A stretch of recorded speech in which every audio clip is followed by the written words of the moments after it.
welcome back to the Take Heart podcast with Brian and Olivia. We're on episode 3. Whoop whoop. Yeah. And we're going to start off today with a weird story from Olivia. So take it away.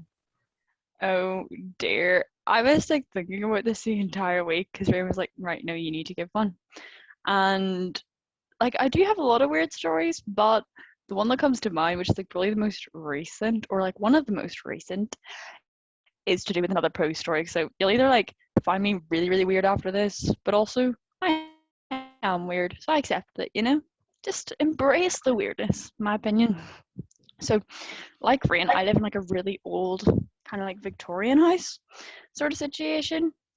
So I like actually can't open my window more than like an inch, and it takes 2 people to open it and 2 people to close it. It's that bad. That's the same in my house. So, actually, it's horrific. But anyway, so our toilets, we have like 4 toilets in our house. One we can't use after like 10 o'clock because it sounds like a siren's going off. And then there's 2 on my floor, and there's 1 on the bottom floor. Now the 2 on my floor, every so often, kind of like won't flush and they just kind of stop working.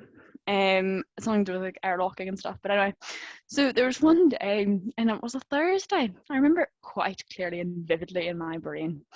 Where I went to the toilet, and you know, I just really needed to go. So I did my number 1, and I did my number 2, and you know, that's a normal human body reaction. So make fun of me all you want. But anyway, I went to flush the toilet. Didn't work, and I was like, oh no. And this is like one of the like earlier weeks where I hadn't like known a lot of my housemates yet either, so it was a bit of a like who knows what's going on. Okay, I was like, right, okay, so if someone's going to fix this toilet, I don't want them to see my poo. I don't want them to have to scoop it out because like it's obviously not flushing. They might have to like stick their hand down, and I just didn't want to do it. So I was like, right, what do I have that I can use nearby to get this poo out? Because I'm not going to use my hands. Like I refuse to do that because that's a bit, you know, disgusting. And I was like, right, okay, trying to think. And I saw like a box of plastic bags sitting on the toilet. I was like, right, that's it. That's my mission, right? So got one of the plastic bags, and I've got 2 dogs, so I'm kind of used to picking up poo sort of fine. So it's okay. So then put like my hand in it and just scooped out my poo in this plastic bag, put it in the bin, and was like, right, that's fine, it's okay. Housemates also knew that the toilet wasn't working, and then we had to get like the staff to come fix it. It's a whole like issue sort of thing. And then that night did Bible study sort of thing. So where I live is like a chaplaincy, and it's lovely, but they hold like different events, so like Bible studies, and then this one was to do with like any big questions. So we're going to like a book, someone picks a big question, we discuss it. Okay, and again, like I said, I didn't know my housemates that well at this stage, so we're just gonna bear this in mind of like it's really one of their first reactions of meeting me. And we sat there, I was talking to one of my housemates, and she's lovely, and we just kind of sat talking, and she's like, oh, so how's your day, like before it started? And then I was like, I've had such a situation with the toilet today. She's like, oh my goodness, like what's happened, like is everything okay? And I went and told her this entire story, and she burst out laughing, and everyone else went dead silent, and I was like, oh no, like it's not that funny, I promise. And then I was like, oh no, go on, tell them. And I was like, no, I can't, I just can't. And I ended up having to go to the toilet. I came back and I was like, did it happen again, Olivia? And I was like, no, I promise you it didn't. And she's still like bursting herself laughing. Everyone's like, oh no, what's so funny? And I was like, oh no, it doesn't matter. They're like, oh, it's probably not even that funny anyway. And I was like, not that funny, want to bet? So I went and told them. Bear in mind, there's like a leader, like a staff member here present as well, who again didn't know me that well, and went and told the story, and like everyone's like laughing their heads off, getting along, like, oh my goodness, you're just the poo girl. And I was like, thank you so much, I just love that being a nickname. It's still a running joke to this day of stuff like that, of like scooping poo out of the toilet. It's great, and it's not just me in the house who does it, by the way, because the toilets aren't actually working at the moment. Funny as we're recording this that it's not working. I didn't do a poo, I didn't scoop anything out before you ask. And our leader, she literally turned around and was like, Olivia, I just can't look at you the same way. And then she's like, let's move on the conversation from poo and toilet issues. And I was like, thank you so much. So, yeah, scooping poo out of a toilet with a bag. Great. We How love degrading these is that? stories. Actually, I'm never gonna understand it. But anyway, let's divert this somewhere else on a slightly more godly path from poo. Otherwise, it's gonna be a poo story every week or something. Hopefully, There we we go. get more stories that aren't all poo related, but you know. We'll see. So this week we're going to be talking about parables. Now, me and Rain were talking about this, coming up with like ideas to talk about, and we thought actually there's a lot of different parables, which gives us like a wide scope and range, and we can always come back to this as well at a later stage.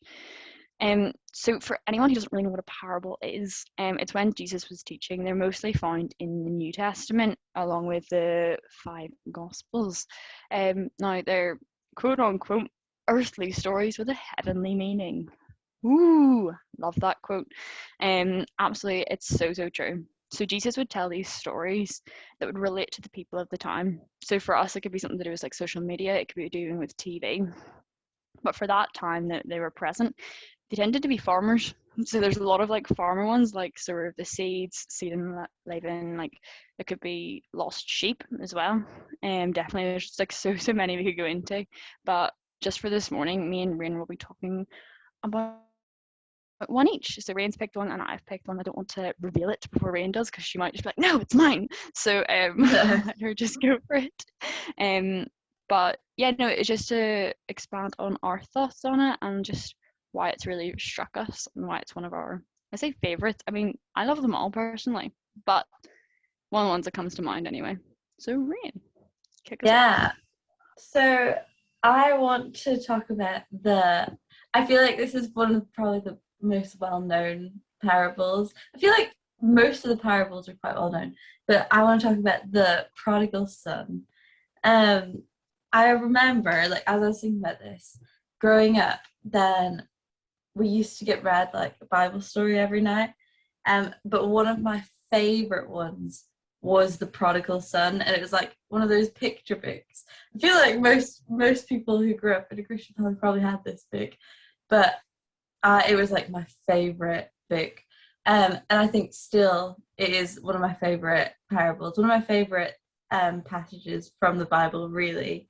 And if you haven't heard of it, I do have the passage, but it is very long. So briefly, it is basically there is a father and he has 2 sons, and one of the sons asks for his inheritance early. And he goes off basically with this inheritance and he parties and he kind of just runs off with the money, does whatever he wants with it. The other brother's left working for his father. And take in mind, this is the younger son, so he wouldn't usually even get the biggest he wouldn't usually get the inheritance, I think. It would usually be the older son, but the father was splitting it between them. Anyway, basically, the son, like, money is gone because he's put it on things that are basically meaningless, parties, things with friends. He's got loads of friends, but then when he loses money, he loses all of his friends. He's sitting eating pig food. That was my favorite part when I was growing up. He's sitting eating pig food. And then he decides, why am I sitting eating pig food? My father will take me as a servant. I'll go back to my father and ask him, beg him to be a servant. So he goes back to his father and he's about to ask him to be his servant because he's lost all of his money. And he thought it was better than eating pig food. And his father welcomes him with open arms, runs to him. And that's the phrase we get, like, my son was once lost and now he's found. And his father puts on the best robe, a ring, sandals for his feet, refuses to let him be his servant. He throws a party for him, and there's more to the story afterwards. But I think the part that just sticks out so much for me, and we'll dive into a bit later when we talk about Olivia's as well, but is just how forgiving his father is. Like, his father doesn't just come and say, no, you literally went and wasted all my money. Go away. His love isn't conditional, but rather it shows the father heart of God, that God's love is so unconditional for us when he welcomes us with open arms. And I think that is my favorite image, like in my head, is just like the outstretched arms of a father welcoming you home no matter what. And I think that is the message, is that no matter what you've done, God still welcomes you with open arms. And yeah, I think that is, just to me, unconditional love is almost so unfathomable. Can't even say that word, unfathomable. But yeah, because like I feel like the love that we experience here can be so conditional. Like even when you love people, like if they do something to wrong you, it's so easy just to write them off. Do you know what I mean? But actually, the love that we're supposed to show is this unconditional love, and that is the challenge for me, and I feel like for us, after reading this parable. But yeah, that's it, kind of in short. And I'm excited to hear what yours is, Olivia. Oh, no, it's so true that it's just really incredible. No, but it's just so true. Like you can just come home and they just forgives you and just loves you unconditionally. I just love it. It's just a really good story. Yeah. I don't know. It just like rages words it, and it's like yes, and I'm like yes, girl, you can do it. Do you know as well? I do remember. Sorry, just jumping in quickly again. Um, when I was at Portstewart Baptist, then Billy Graham's daughter came and she spoke on this passage and how it relates to her life.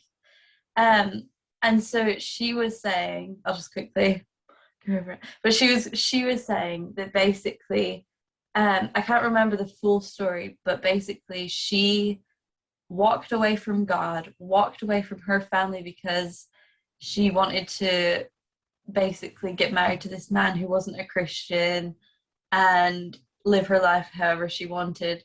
And then she went through a really messy separation, messy divorce. And um, she hadn't spoken to her dad, Billy Graham, in years. And then all of a sudden, she just needs to come home, and she comes home, and her dad literally asks no questions and is just there to welcome her with open arms, like just like the image of God. And she could just go home and he was gonna not ask anything and just love her how she was. And I just think, wow, what a testimony, really. That is literally like the parable of the prodigal son literally foreshadowed that moment of him welcoming her home. But I just love that. Yeah. Anyway. God does that though. God does like those wee things where it's just like, here, you need this passage. Oh, it's gonna happen to you, and you're like, what? I don't know. Maybe And that's just that my literally experience. But happened. like, yeah, exactly. Oh, it's just so good. But yeah, sorry, I was a wee tangent because I really just love that parable as well. Like I'm a big fan, I have to say. Um, but yeah, we'll try and like divert this now. So my wee parable that I've chosen is the parable of the unforgiving servant, and it's in Matthew 18. Now it's like a long chunk too, so I'm not going to go the whole way through it. But in short, basically what happens is Peter asks Jesus, saying, "Lord, how often will my brother sin against me and I forgive him?" And then Jesus says, "I don't say you 7 times, but 77 times." Now, I just think it's a really powerful passage. So Jesus tells the story of a master, a servant, and like another servant. Okay, so I'll say servant one and servant two, just so we can clarify. So servant one owes the master. Servant one is owing him so much money, and he comes to the master, and the master's like, "You've got to pay up." Servant one gets on his knees. He's like, "I can't do this. I'm so sorry. Please forgive me." Okay. The master then goes, "Okay, I forgive your debts." Okay. Now servant one goes away, and he's owed money by servant two. Servant two owes him this whole loads of money. Same situation kind of happens, except servant one doesn't turn around and say, "I forgive you." Servant one turns around and he's like, "No, pay up. Like you owe me this money, pay up." Now there's like a bystander. The bystander sees this happening and reports this to the master. The master then turns around and says, why did you forgive him? You should be forgiving others if I have forgiven you. Now this story basically goes with Jesus forgives us, God forgives us. We've sinned so much against him, and yet we can turn around to people and say they may have done us wrong, but we don't forgive them. That's not the Christian attitude. We should be forgiving people no matter what. So at the very end of this passage, it goes, so also my heavenly Father will do to every one of you if you do not forgive your brother from your heart. The master ends up throwing servant one into prison, and that really is powerful. It's a really, really sad story. If we can't forgive others, God's going to show that. We've been forgiven so much. Like, we sin almost every single day, and we come to God and we're like, Lord, just please forgive us. And he does. He wipes our debts clean. He's like, I love you regardless. But when we ask for forgiveness, it happens. And I think it's so easy when people wrong us, and we can just be like, we can hold this grudge against them. We can either just cut them out of our lives, or we can absolutely just, I don't even know, just hold this grudge for years on end. And actually, forgiveness sets us free. And you just don't hold that grudge anymore, and you feel free and just full of love by God. I know that's a big story for me. I just kind of link this into my own story. So obviously when growing up, my father wasn't the greatest. That's probably the nicest way I could put that. And he did a lot of bad stuff to me and my family, specifically my mum. But it came years later where I just sat there and was like, I'm just full of this hatred. This isn't good. So I remember it was the whole March time when I was 16, where everything kind of was changing, and I actually read my Bible and sort of thing. And I remember no, I have to let this go. And it's not I will go out of my way and speak to him, because I'm not going to, but letting go and saying, here, I forgive you regardless. And he hurt my family a lot, and I understand that, but because we've been forgiven by God for all of our sins, how much more should we forgive others? We should be showing that love, and that's just so important. There's a certain word for it, and I can't even think, advocates for Christ on earth. We're meant to be displaying him, being Christ-like image, and there's a lot of people I know just don't forgive others, and actually it does annoy me. I'm like, yes, they've hurt you, and I understand that. Yes, they should apologize, but like Jesus says, we should keep forgiving. Well, I'm not saying that you have to absolutely just here, come back into my life. I'm not saying you have to do that. I'm just saying forgive them and move on. I'm not saying you have to hold this grudge. You have to let them into your life, let them keep doing these things. Bring it up to them, being you've done this to me, but you know what? I do forgive you, and I'm going to move on, because it's not the end of the world. I'll let Rain go and talk, because I know she's eager. You can tell by the way she's going like this. I was just going to say that forgiveness doesn't mean I approve of what you've done, but forgiveness is actually this kind of sign that, you're ready to move. I think when you're a Christian, I don't think you can expect non-Christians to forgive, because obviously when they don't follow the same rules as you do, or the same book you do, they're not going to live up to that standard, because they've got different standards for their lives.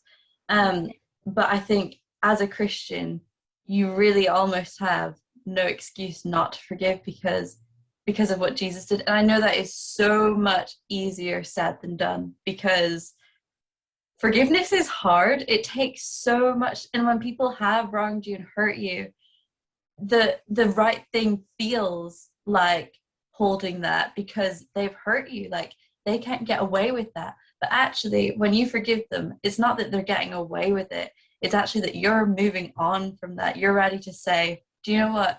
Even though you hurt me, and even though this has affected me, I'm willing to move on and say, you're forgiven because Jesus forgave me. And it doesn't even necessarily have to look like going to them and be like, I forgive you, because I don't think that's always the right thing to do. Being and they're like, what for? Do you know what I mean? But I think even with things like sometimes people don't even know that they've hurt you. But for you to move on and say, do you know what? I forgive you, even though you may not even know that you've hurt me, even if you don't recognize how much you've hurt me, I still choose to forgive you. But yeah, sorry, I just wanted to say that. No, like you've actually worded it perfectly. I'm like trying to like put all these words in my head and try and like string the sentences together. It doesn't always work. Um, but no, exactly. Like people don't always realize that they've hurt you, and I think, like Rain's saying, you don't have to go to their face and be like, "Here, Rain, I forgive you." They'd be like, "For what exactly? Like I don't know what's going on." It's more just for your own heart and for your own sake, because not everyone will follow the same rules. Not everyone's going to turn Yeah. around and say, "Here, look, I believe in Jesus. I'm gonna like forgive you," or like they're not don't always have that mindset to forgive others, No. because people do hold grudges, and there's quite a few that I would know in my own life that would probably be like that too. But it's And it's so easy to do. in a sense being the bigger person. Yeah, exactly. It's almost sense like being that bigger person saying, actually, holding this grudge is affecting me, and that's not a good thing, and it can No. affect your relationship with God as well. And do you know what? It's never too late to say sorry. I think that's the other thing.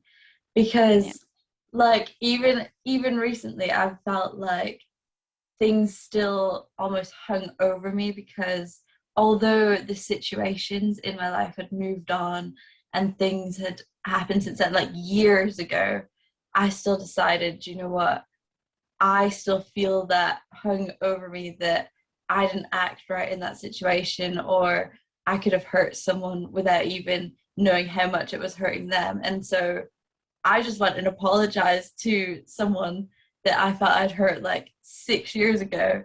But you know what? I feel like even 6 years later, there's still healing in that.